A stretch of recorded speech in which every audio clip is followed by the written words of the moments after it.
Welcome to the Political Philosophy Podcast. I'm Toby Buckle.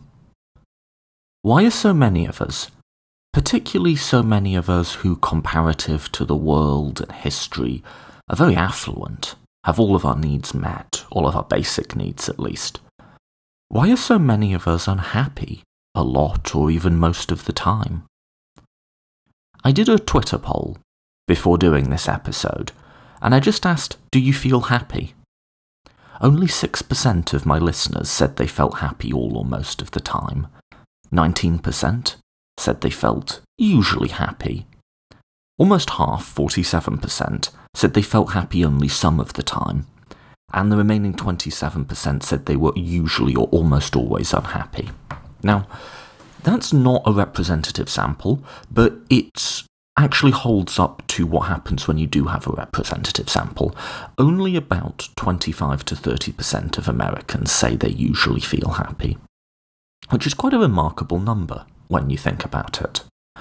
So, that's going to be the topic of this episode: how to be happy. An incredibly important question, and one that you would think moral consequentialism, particularly something like hedonism, would have a lot to say on. My guest joining me today has been labelled by journalists with the tag of, quote, the world's most influential living philosopher, end quote. Which is actually probably true, right? My guest today is Peter Singer. And if we take Marx to heart, that the point of philosophy is not merely to describe the world, but to change it, then there's a good case to be made that Peter Singer, as much as any living philosopher, can claim that mantle. Firstly, his work regarding the treatment of animals is often credited with starting the modern animal rights movement, as well as influencing the development of effective altruism. So several key figures in the animal liberation movement have said that his book Animal Liberation led them to get involved in the struggle to reduce the amount of suffering that we inflict on animals. Peter Singer co-founded the Australian Federation of Animal Societies, now Animals Australia, the country's largest and most effective animal organisation.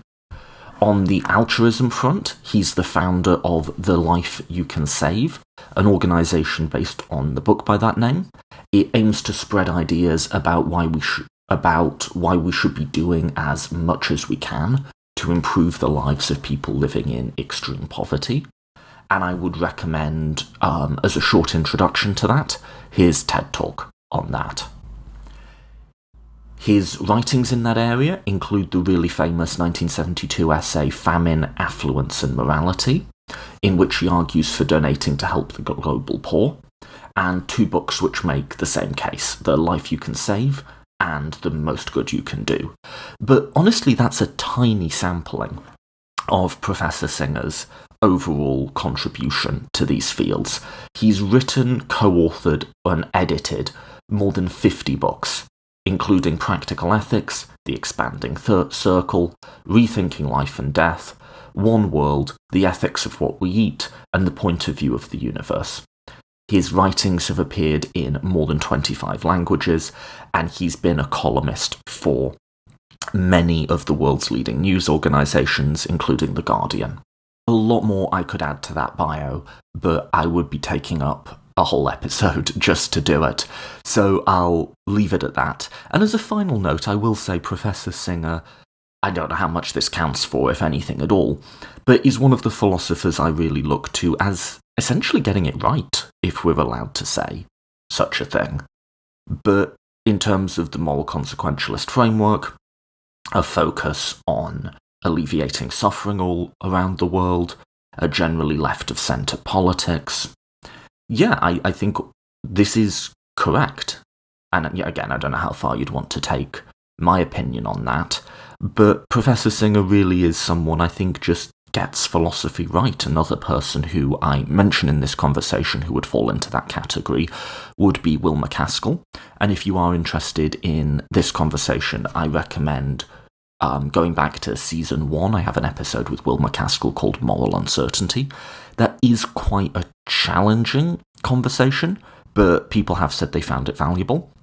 And the other philosopher I mention in this, who I've interviewed, is Philip Pettit, and the interview I'm referencing there is part of the second series I did with Philip Pettit, and it's called The Birth of Ethics. The part of the conversation I'm referencing there is towards the second half of that episode, but that's a two-part series which kind of works quite well together. So if you enjoyed this conversation, please do feel free to go back and check out those. Apart from that, let's get straight to this episode.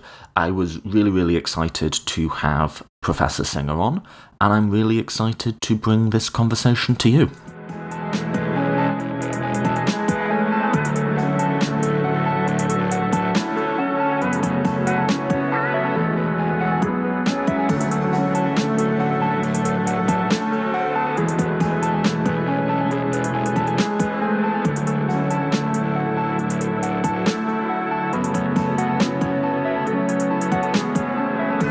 Probably best known for my work about ethics and animals, going right back to my book Animal Liberation, published in 1975, and for my work on global poverty, what are the obligations of us people in rich countries in relation to people in extreme poverty, and that goes back to an article I also wrote in the 70s called Famine, Affluence and Morality.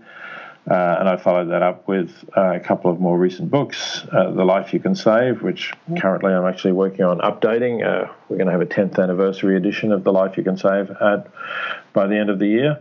And The Most Good You Can Do is the other book that I've written in that field, which is about effective altruism more broadly. How would you describe yourself in terms of your underlying ethical or meta-ethical commitments?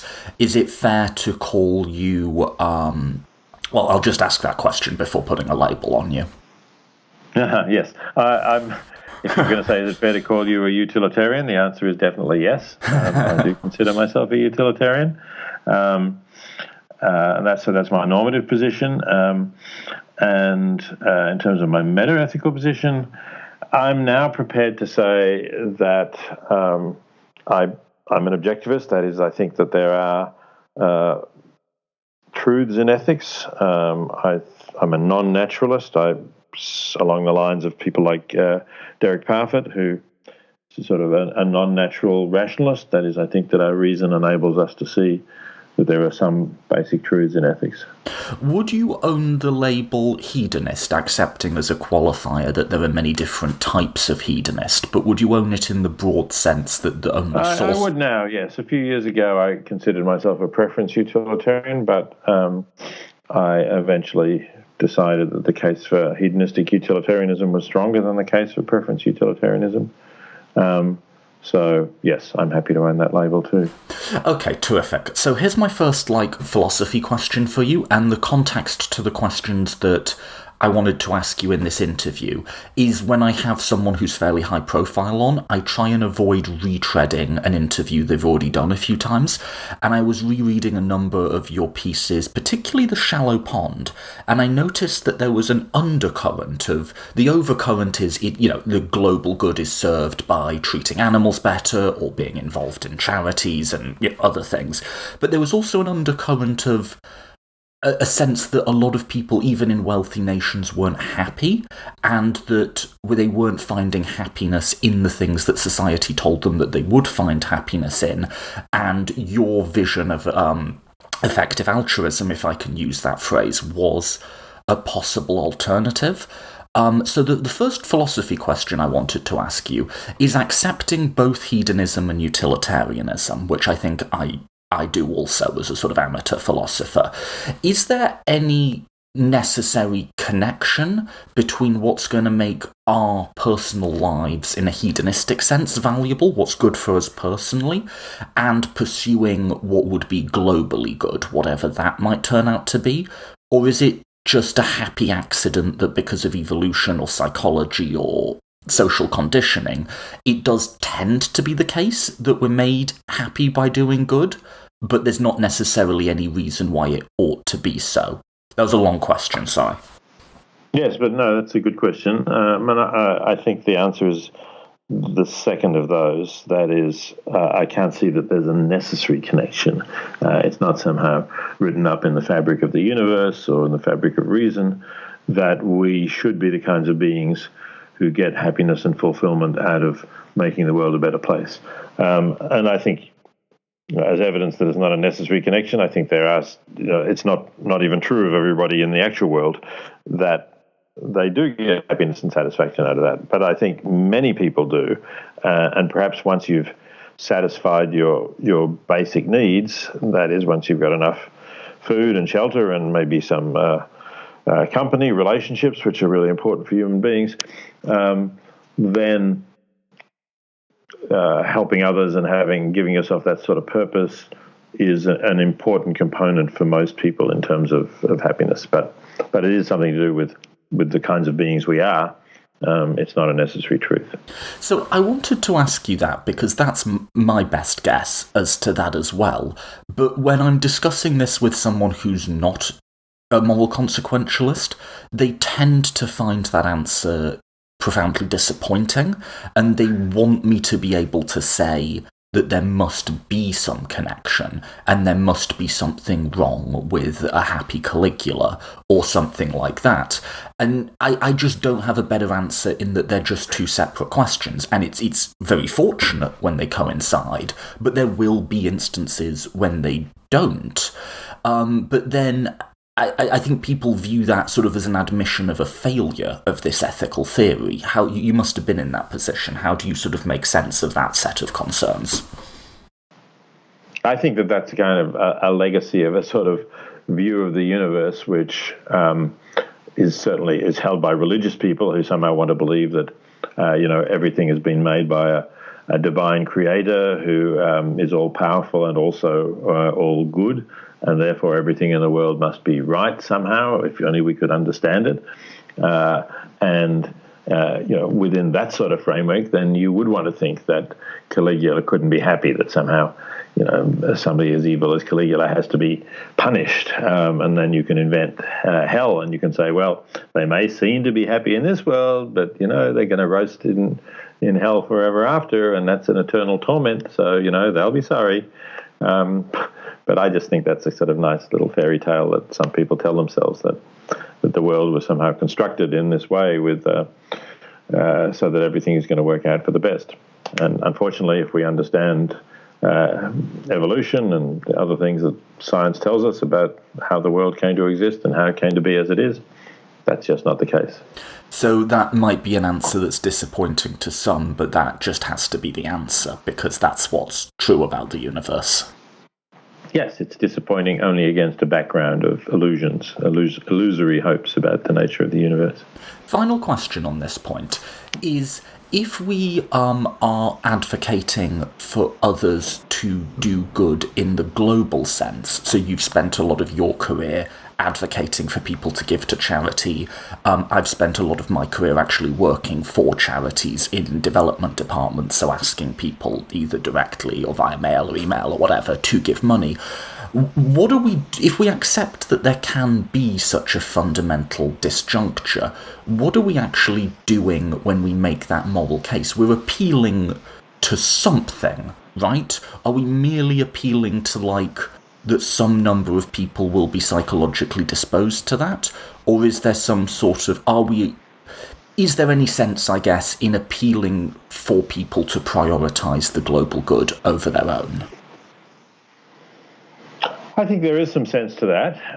I think that we can argue that there is an ethical requirement to do that. Now, ethical requirements don't carry sanctions, as I've just been saying, if you don't meet those ethical requirements. But most people, well, again, let me say, most people maybe in reasonably high-income countries where they can meet their basic needs, etc., that most people want to be thought of as living ethically. They don't want to be thought of as being purely selfish or living just for themselves.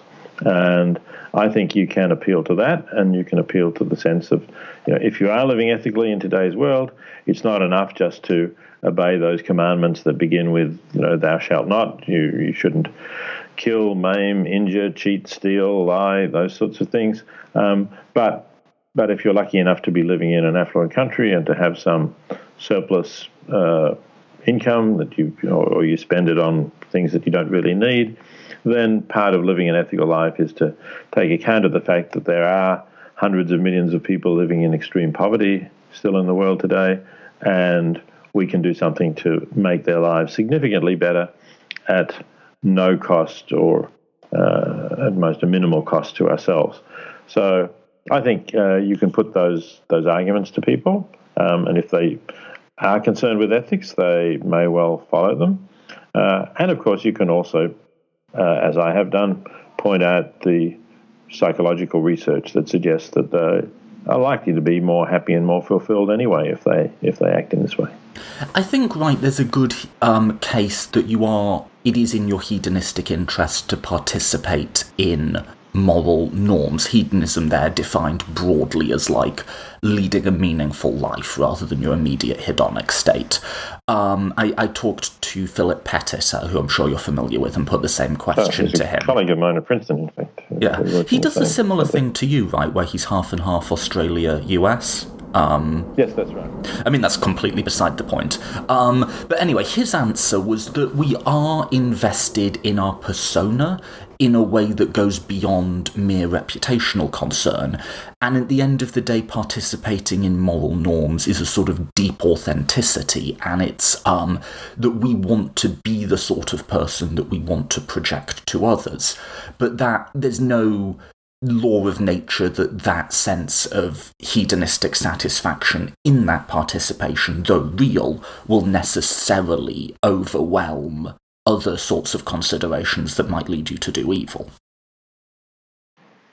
Yes, I think I'd agree with that. I mean, I probably wouldn't have used the word authenticity, but maybe I would have talked about a harmony between our values and our action and what we're doing, which probably isn't very far away from what Philip is talking about either. And I certainly would agree that although this is important, I think, and important in a sort of long-term fundamental way, it doesn't overwhelm other interests and desires we have.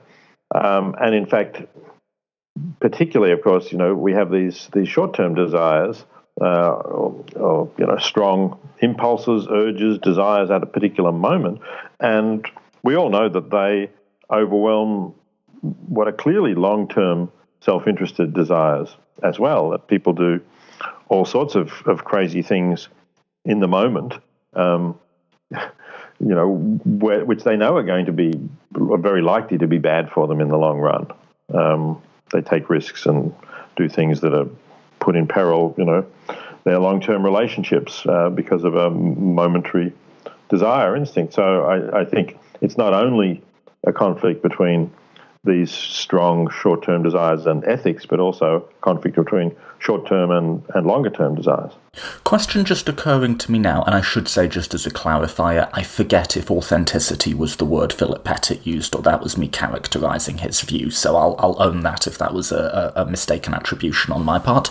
But that's a critique that's often made of your views, particularly sort of the shallow pond thought experiment and so on, that you allow no room to the possibility that people just are going to prioritise their own life plans over the global good, and in some sense it's normal and understandable that they do so. But from what you just said, it sounds like you can accommodate that possibility perfectly easily into your framework. Oh, yes, I've never made the sort of factual claim that everybody is going to save the child in the shallow pond. I've simply said that they ought to do so, and of course, it doesn't follow that they will. So the facts about human nature, I don't think present any kind of problem with my view. Some people might say, well, you ended up saying something like, and it's reasonable for them to do so. Yeah, I did add that qualifier, so I go ahead. That's a slightly different claim, right? It depends what you mean by reasonable to some extent. I wouldn't deny that it's normal for people to do so. I certainly wouldn't necessarily blame people who, depending on how serious their self-interested concern was, or depending how much they'd done ethically. So I wouldn't blame people who didn't do everything that they ought to do ethically, because I think ethics can be extremely demanding, given the world in which we live. But I certainly still think that there are good reasons why we ought to act ethically, even if we shouldn't expect that people will always do so. Okay, so returning to the question of, is our happiness or pleasure or hedonism fulfilled by acting morally? One thing you argued, I reread the original Shallow Pond article recently. One thing you argued in that is that we live in societies that have very much geared us to expect that earning money and status will make us happy, but we actually are increasingly finding that that isn't the case. Could you elaborate on that a little? Yes, I think that's right. So we live in a society in which, as I've been saying already, we can satisfy. Most people don't have any trouble satisfying our basic needs, and in fact, the amount of time that it takes us to earn enough to meet our basic needs has been shrinking over the years. So that I think I saw a calculation that the typical American can earn enough to feed themselves and their family in 6 hours work a week or something like that, some very small amount. And this is, of course, a contrast with the way we and our ancestors lived for most of the period that our species has existed. That is, that we had to spend most of our days gathering and finding food, or a lot of time to do that. And so now we have this situation where we can meet those basic needs quite quickly, and then the question is, so what do we do with the rest of our time? And the same commercial interests that have provided for us to meet those basic needs by developing an economic system that's highly productive in terms of food and clothing and housing and various other things, also, of course, encourages us to buy a whole lot of other things, and to think of consuming things as the major pursuit of our life, that we need to be able to afford certain things. We want to buy things, so we fill in our time with thinking about the things we buy. Shopping becomes a recreational activity for many people, and the idea that what's in our interests is to earn more money and to be able to have more goods. I think Ivan Bursky, who was a financier who went too far and got into insider trading, had a T-shirt which said, "He who has the most toys when he dies wins." And that kind of attitude, not for children who, 5-year-olds might have that, but for somebody who's 50 and thought about life, I mean, I think that's a really crazy attitude. But in fact, and maybe the T-shirt was kind of a joke, but it is actually it's a joke that works, because we recognize that a lot of people, in fact, are living in this way, and yet all the psychological research suggests that it's not a path to fulfillment. It's maybe a path to occupy ourselves and give ourselves a purpose, but there are all these other purposes in the world of the sort we've been talking about: helping people in extreme poverty, combating climate change, reducing the suffering of non-human animals, and I think we can find more fulfillment at a more durable purpose, if you like, a purpose that stands up to our ability to reason much better than the idea that our purpose is just to buy better and more expensive consumer items. John Maynard Keynes, who I've been reading a lot of later, said that future people will look back in astonishment that we elevated, and I quote, one of the most distasteful human attributes, meaning the desire for money for its own sake, that we elevated one of the most distasteful human attributes to the position of the highest virtue. And he goes on to call it a disgusting morbidity, something one hands off with a shudder to professionals in mental health. And I do sort of wonder if a more moral future people might just sort of look back on us, in John Stuart Mill's words, as not just false but absurd. Like, what were they thinking that this was the object of society? I think a lot of people might follow you with the first half, in that, yes, money is not making us, and the pursuit of money is not making us happy, and the grind, as people call it, isn't making us happy, but is giving a lot of money to charity necessarily an alternative to find meaning and happiness in a society that, in spite of its affluence, is failing to provide it? You could say, you're still in the same capitalist society, now you've just cut a big paycheck to Oxfam. Is that really what's going to provide the alternative? Well, there are certainly people who think that. I'm just, as I said, I think earlier, I'm working on a revision of the book, The Life You Can Save, and I'm looking at people who've written to me over the 10 years since that book was published about their activities and so on. And one of them actually was from a car salesman, somebody who was working selling expensive prestige cars to wealthy people. And he wrote that after reading The Life You Can Save, he decided to donate 5% of the commissions. He was basically, his income was mostly the commissions he made on the sales, 5% of his commissions to some of the charities recommended by The Life You Can Save. And he's found his life much more fulfilling now, because previously, he saw it as pretty pointless. Yes, he was earning money. He was giving these wealthy people really expensive cars, but, they don't really need it. But now he has got a purpose in what he's doing, and he's talked to his colleagues about that and encouraged some of them to do the same. And I've had quite a few letters along those lines. And I know people, for example, former Princeton students who've gone to Wall Street not because they were passionate to make a lot of money for themselves, but precisely because they wanted to earn a lot of money so they could give a lot of money away. And they find that rewarding as well. Now, again, I'm not saying that's for everyone. I think probably it's not for most people. Most people would want to have a more direct connection with what they're actually aiming at, and would rather work for a non-profit organisation that's doing good directly. But it's certainly another way of helping, and for some people it is fulfilling. So it just will depend on the kind of person you are.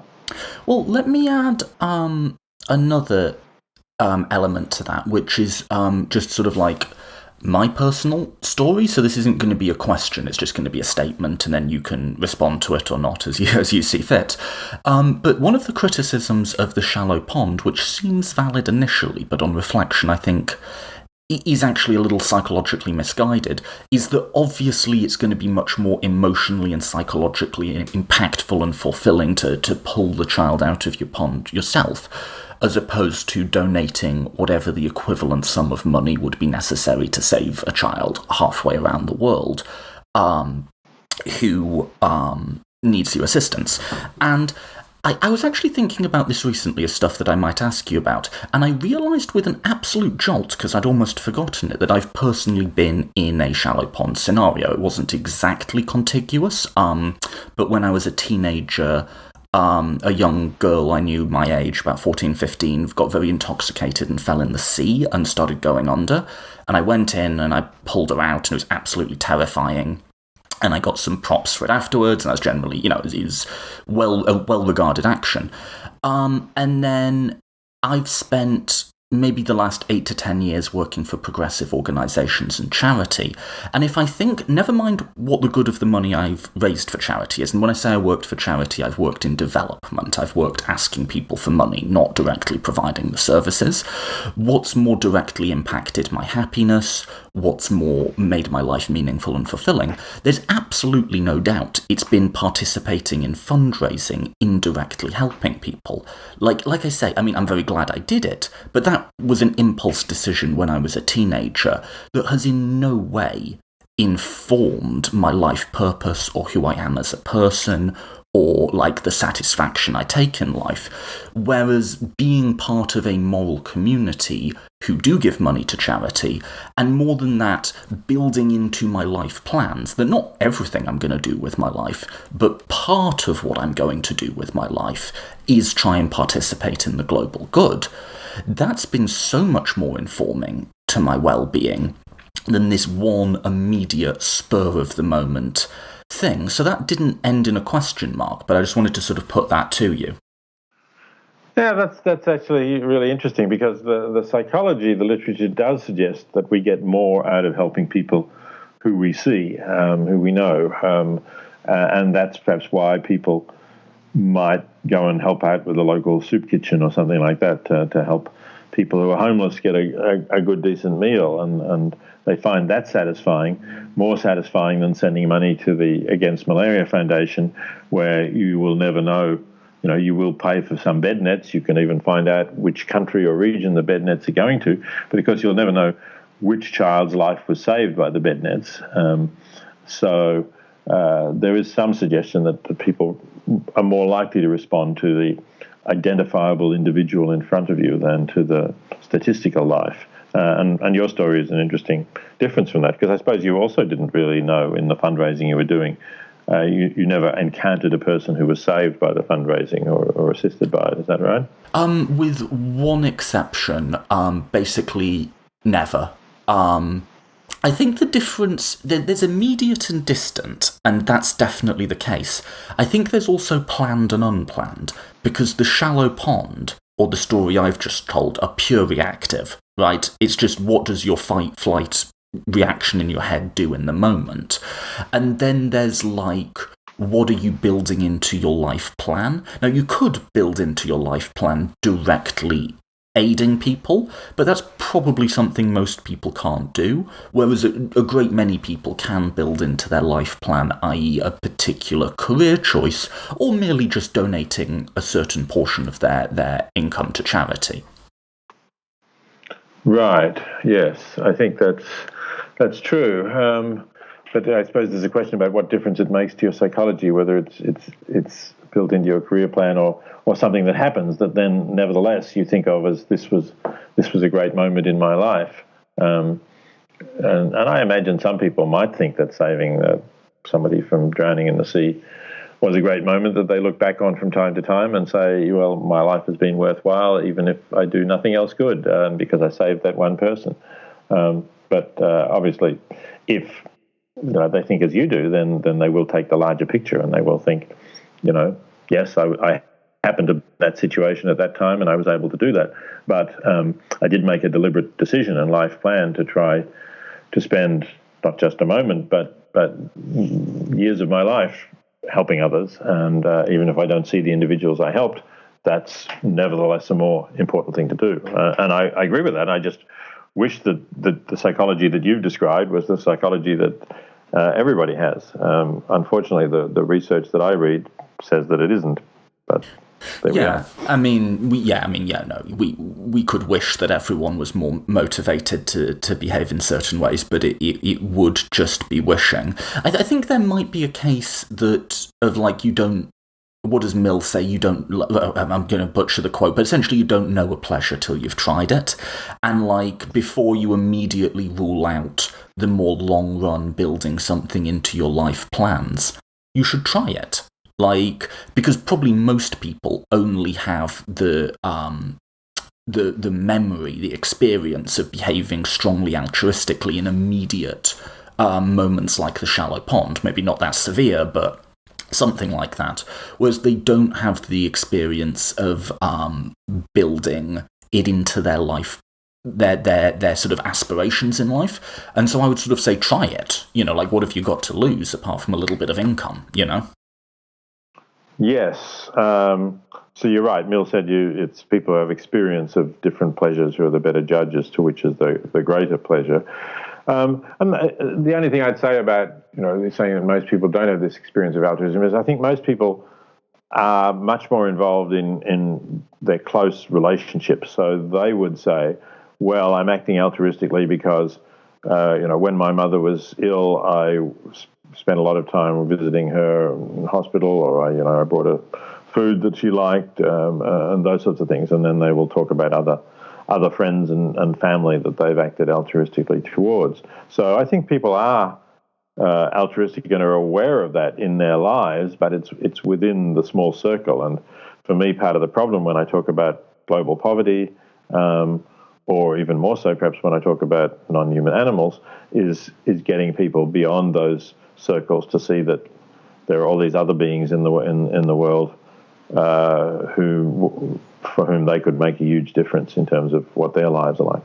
Yeah, and one thing that's always, I don't know if that's always very important for me, is I'm in no way trying to detract from the fact that you will have relations of care with your immediate family and close friends and so on. No one's trying to come and take that from you. We're suggesting that this is an additional thing. I'm almost suggesting it in the same suggestion that I might suggest that you take up going for a run twice a week. Like it's something you would do in addition to everything else that you're doing that might not seem immediately like the thing you want to be doing, but would overall be good for your life satisfaction, Moving on, you did just briefly reference giving money versus working for a charity. How do you think about that? Because I know your colleague Will MacAskill has talked, and I think he's moderated his view a little, about actually if you want to pursue the global good the most, be a Wall Street banker and give half of it away, that will actually probably, in a utilitarian sense, do far more than, going to work for Oxfam or something. How do you... But then again, on the other hand, some people just really want to go and work for Oxfam, and that's where they find meaning. How do you make sense of that particular divide along the route to leading a meaningful life? Yes. So as I said, I think there are a small number of people who can get satisfaction out of trying to earn as much money as they can, by some reasonably legitimate way, and I think they would have moral limits to what they would do to earn that money. But it might. So this former student of mine, his name is Matt Wager, did go to Wall Street. He had a good math background as well as philosophy background. He ended up writing algorithms for a commodity trading company that attempt to predict whether the price of iron ore or wheat or whatever is going to rise or fall, and the company then makes bets on that. It doesn't do anything bad, I think. It's not expropriating poor people from their land so that some big multinational can use the land for a coal mine or anything like that. So I think it's kind of neutral, and he actually, I think, enjoys, perhaps being mathematically inclined, he enjoys the work of trying to improve the algorithms that will predict the market in these things. So that's kind of challenging for him. And then, of course, there's the satisfaction of knowing that he earns a lot of money and can give a lot of money away. But as I say, I think that's a relatively small number of people who are like that.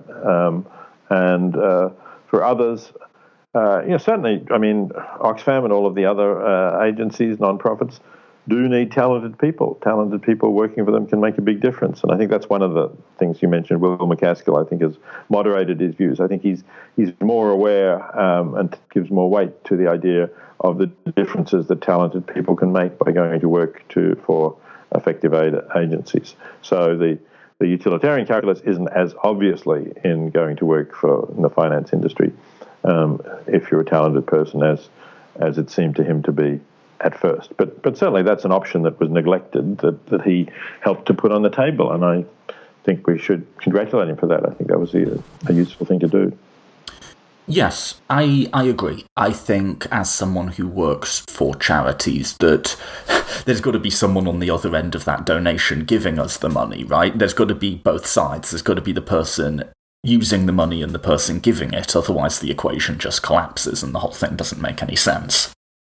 Yes, that's right. Yeah. Staying on the subject of working for charities, I wondered if you had any thoughts on this at all. So, I am strongly invested in working for charities, and I would make the case that a lot of people not just do good in the world, but find a lot of happiness and meaning working in a sort of like-minded moral community, even if they don't directly see the results.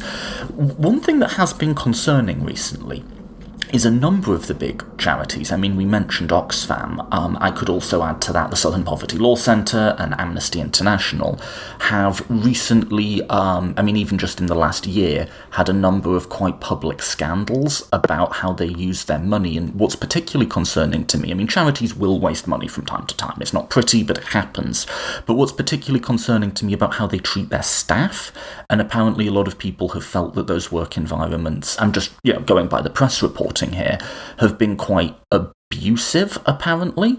And I don't know. I mean, every company will have its bad apples or whatever, but I worry that maybe working for a good cause has become an excuse for some people to deprioritize the lower status people in their organization. I'm just wondering if you've seen those scandals and if you have any thoughts on them.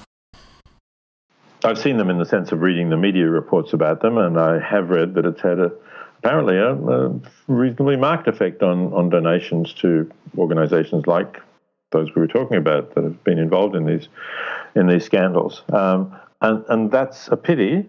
It's an understandable reaction, of course, because perhaps people had the idea that everybody working for these organizations were really dedicated people trying to do their best for people in great need. And I'm sure many of the people who work for these organizations are like that.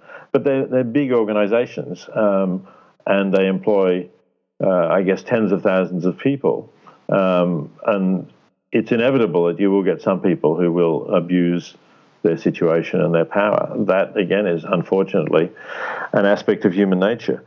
So it's not surprising. I think we might say, well, the leadership of these organizations was somewhat slack in looking out for this and being aware that this might happen and having safeguards against it happening. Now I hope they've been burned once by this, and they're going to be much more careful in terms of taking precautions about protecting everybody, listening to whistleblowers, all of those kinds of things that you can do that are helpful. So I'm not going to say it won't happen again, but I'm hoping that it happens again on a much smaller scale. It's more detected much earlier, and it doesn't get as far. So yeah, I think you have to accept in any large human enterprise there's a potential for things to go wrong, and some of these things that we've seen, obviously things have gone badly. If I could just give my own personal view on this, and then, you can respond, or we can just move on to the final few questions. My view isn't at all that this should act as a reason not to give to charities. Now, revelations like this might impact which charities we give to, but even then, there's none of the organisations I've just named who I wouldn't still consider supporting. I think there is a larger question of ethical governance when it comes to charities, and that we have overall, and I think what we've seen with these scandals is the end impact of that, been relatively bad at living up to our own moral and in some cases overtly left-wing ideals about democratic governance, shared and accountable power, and stuff like that. And I think it shouldn't surprise us if the way we structure and staff and govern these organisations essentially replicates the structure of corporate America. We shouldn't be surprised if that same structure ends up producing the same abuses. And I think that it's time and past time for more sustained thought about how power is held accountable, both in our society but also within these small, supposedly progressive organisations. Yes, I certainly think we can think about that. It's not going to be easy to find a solution. I was for some years involved with the Australian Greens. I was a founding member of the Australian Greens in the state of Victoria, where the city of Melbourne is. And the Greens were very concerned about not replicating the power structures of the major parties, and essentially tried to have a participatory decision-making procedure initially, where decisions would be taken by consensus. And that's a noble ideal, but essentially it means that those who are prepared to sit there and talk for the longest end up making the decisions, because the meetings would go late into the night, and some people would have small children who were going to wake them up early the next morning, and they would need to go home and get some sleep, and other people wouldn't. And eventually the Greens had to really abandon that consensus decision-making, and in that sense get more like the other parties in order to be reasonably efficient and to lead to decisions that seemed actually more representative of everyone's views than the consensus idea that had been trialled before. So it's not, there is going to be a conflict between efficiency and that kind of breaking down those power structures. And it's going to take some ingenuity to find compromises that are going to be both satisfactory in terms of reforming the power structure and not replicating the evils that we've been talking about, and still having an efficiently run organisation. Yes, I mean, absolutely. I remember not the Greens, but going to see the Occupy movement when that first came up. And, you know, the desire to hit the reset button on civilization had all too painfully been realised. I think you can veer too far the other way. And if you have an employment structure where you have employee at will employment, where anybody can be let go for any reason without right of appeal, and there's no collective decision making at all, like you say, I think it's a compromise, and Occupy is on one side of the spectrum, and some of the more, should we call them, corporate non-profits are on the other. Mm-hmm.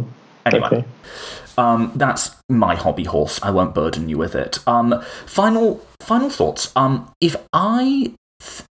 thoughts just on the role of philosophy in leading a happy life is, if I think about philosophy being used to help people lead happy lives, I don't go to hedonism, which would seem to be the most logical choice. I don't go to utilitarianism. If I'm thinking about public philosophy, there's been a big revival of interest in Stoicism, particularly amongst men, I've noticed, and a big revival of interest among, I think it's sort of pseudo-philosophy, but right-wing self-help gurus like Jordan Peterson, which have a sort of very anti-feminist philosophy, and they see feminism as a force, as making people unhappy in the world. So I'd be really interested in your thoughts, if you've encountered either of those movements, on your general thoughts on what's going on under the name of public philosophy, trying to make people happy right now. Well, I'm not really aware of the revival of interest in Stoicism, I have to say. I haven't come across that. Of course, Stoicism can be interpreted in various ways, including as a form of hedonism. That is, that it's avoiding, it's hedonism with a focus on avoiding unhappiness.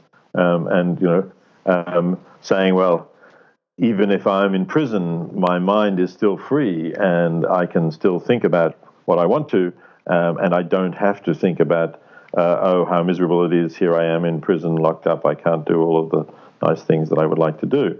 I need to know more about exactly what people are getting out of Stoicism to say, is that a form of hedonism? Maybe not the best form or not the only form, but or is it something completely different?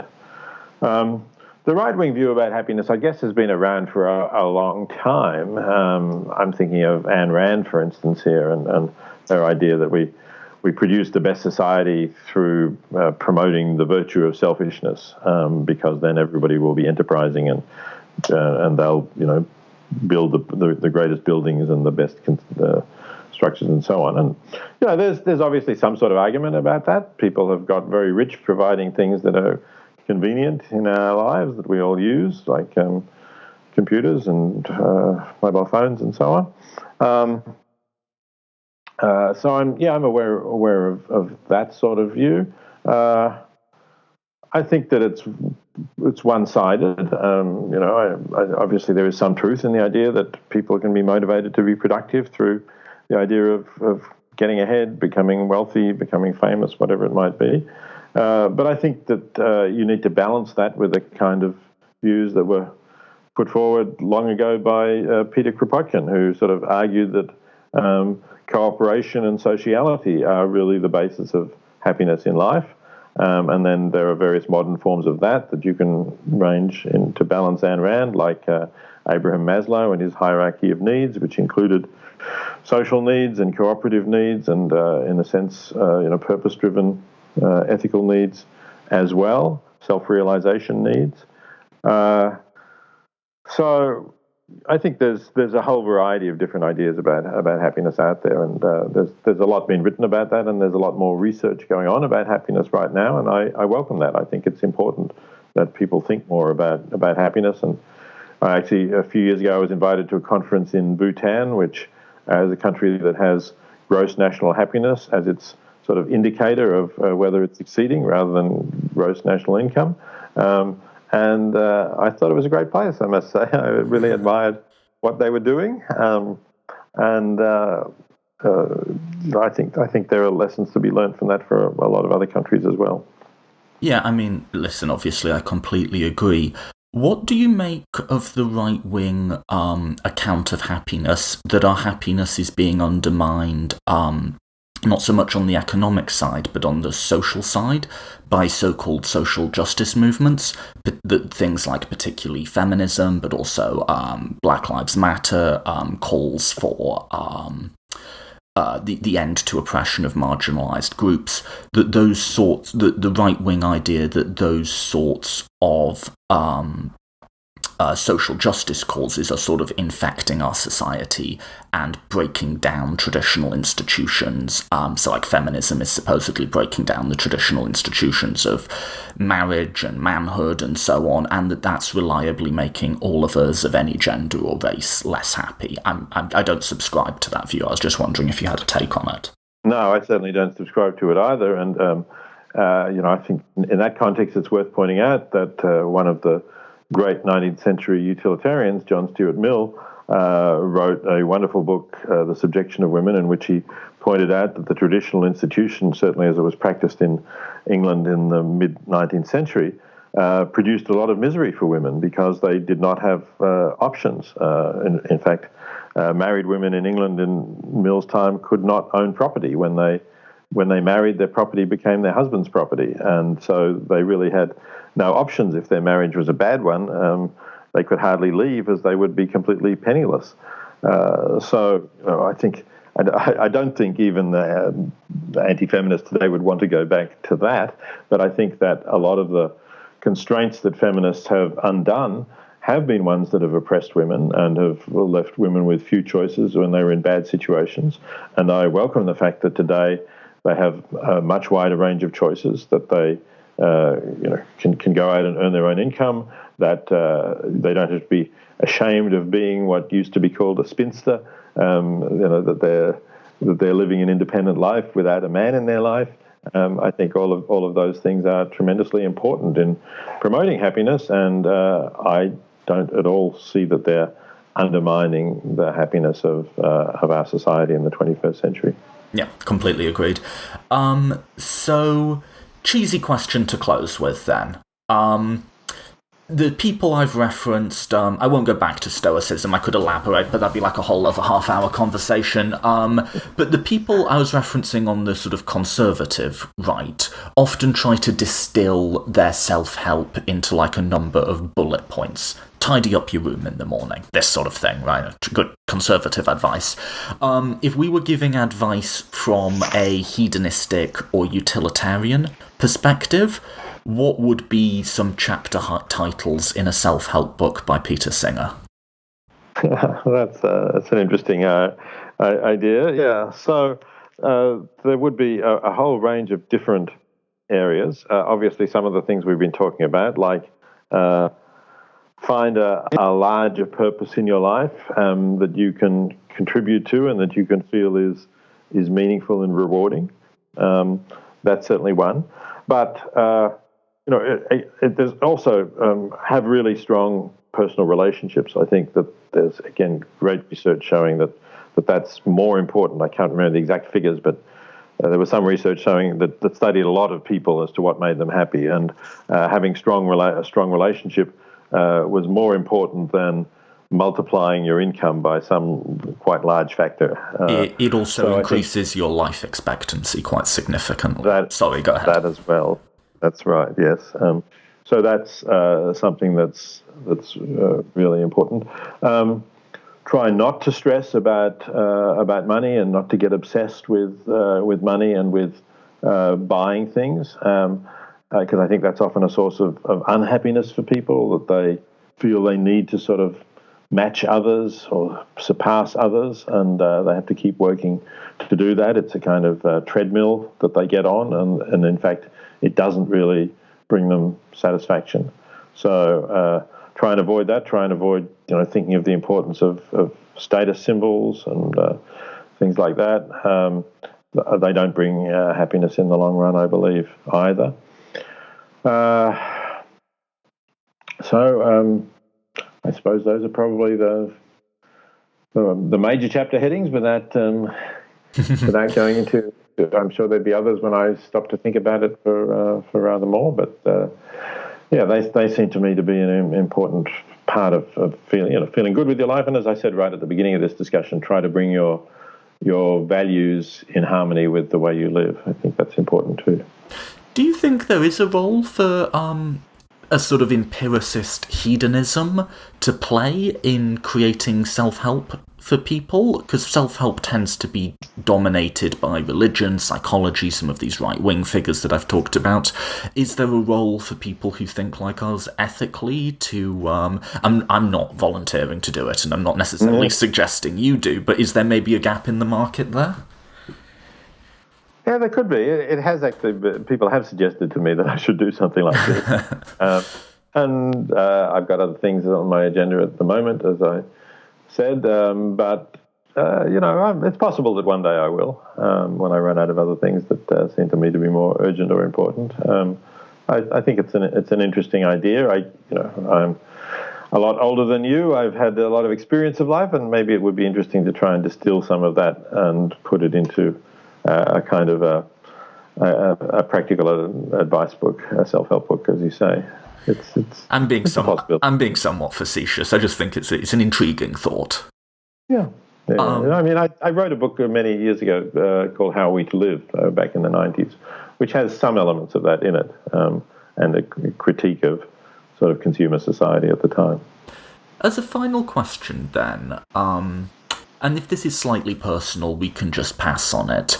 But having spent a life deeply invested in both thinking about and advocating for certain moral norms, has that brought you happiness? The answer to that is unequivocally yes. I feel I've been very fortunate in my life. Fortunate, specifically to relate to your question, fortunate to be able to work at something that I really enjoy in itself. I think that's another. I guess work would be a chapter in this book that we were just talking about, and you have to be really lucky to be able to support yourself and any dependence you have by doing something that you would do anyway, to the amount of time that you could spare to it, even if you were not getting paid for it, and even if you had to work at something you didn't like in order to get enough money to put food on the table. So I've been very lucky in that. I've also been fortunate in those personal relationships that we talked about. My wife and I just celebrated our 50th wedding anniversary not long ago. Oh, congratulations. Thank you. We got married quite young, as you can see, but somehow it worked, although that might be a recipe for making mistakes, but in our case, we managed. So that's good. I've got, children and grandchildren now, and I think that's a part of my happiness as well. So I think I've been very fortunate, and in the nature of my work, I do get to travel to different places, see the world a bit as well. So for me, but the big reward, of course, is the feeling that I've been able to think about interesting issues, and also that I've been able to write things that have meant things to people and have changed the way people live, and in positive ways that have encouraged people to do more for the poor, or to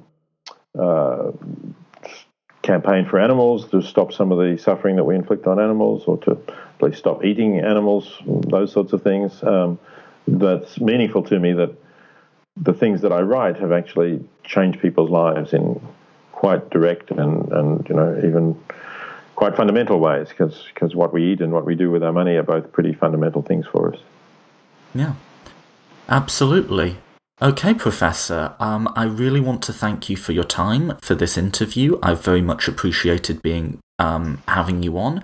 If there's anywhere you'd like to direct people to go to follow you or read your work, and as an auxiliary, if there's any particular charities, talking of like finding meaning through doing good, that you would like to recommend to people in closing. Thank you for that opportunity. So one website I would like people to go to is The Life You Can Save, which is thelifeyoucansave.org. And that is a charity that I founded that spun off my book of the same title.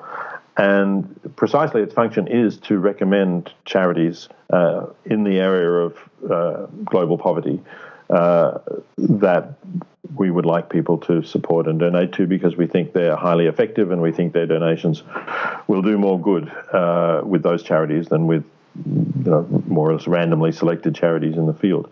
So if you go to thelifeyoucansave.org, have a look at what it says there, but there's a where to donate button, and that will give you a list of about 20 charities that we recommend.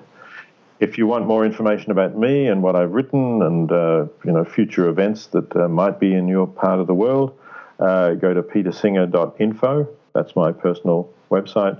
It has always on the homepage, it has my recent writings and any future events, and then it has a larger list of writings and other items that you can go to from there. Awesome. Thank you for your time today. Thanks very much, Toby. It's been good to talk to you.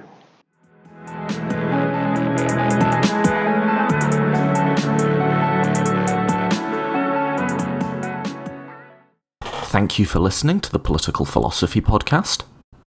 Next week, I'm going to start a new season on the podcast just to mark a bit of a clean break from what we've been doing for the past several weeks. And I'm going to do a solo project where I do a deep dive and take 3 episodes to really get stuck into Machiavelli. And I'm going to do that episode both to look at that author and then to ask the deeper question, what are we doing when we do history of political thought? We have this book open of Hobbes or Locke or Machiavelli or Plato or whoever. What are we doing to that book? What steps are we applying to it? And what is the end product that we hope to get out of it?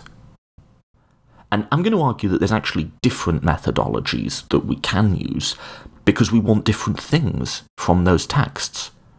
And one of those things is to inform and support particular ideologies that we hold in the present.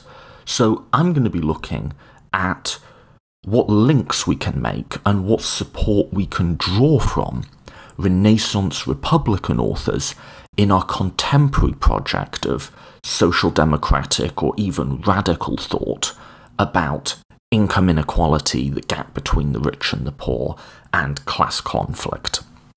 If you want to see how I bring all that together, please do tune in next week for the start of Season 3 of the Political Philosophy Podcast, where I'm going to take a deep dive on Machiavelli. As always, if you want to support the podcast, you can do so by sharing episodes on your own social media. That always helps. So if you listen to this episode and enjoyed it, please do share it. Other people might enjoy it too, so please do help get it out there.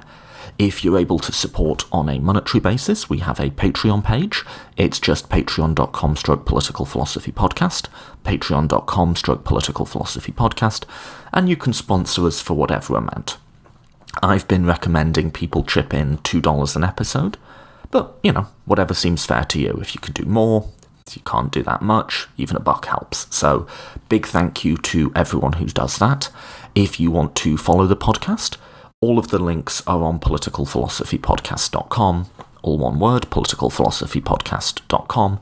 So we have a Twitter, we have a Facebook, you can follow us on iTunes, SoundCloud, we're on almost all, I think, of the major podcast apps like Castbox, stuff like that. So you can follow us pretty much whatever way you want, and the links to all of that, as well as all of the past episodes and our Patreon page, are on our website. So, apart from that, thank you for listening, and I hope you'll return next week.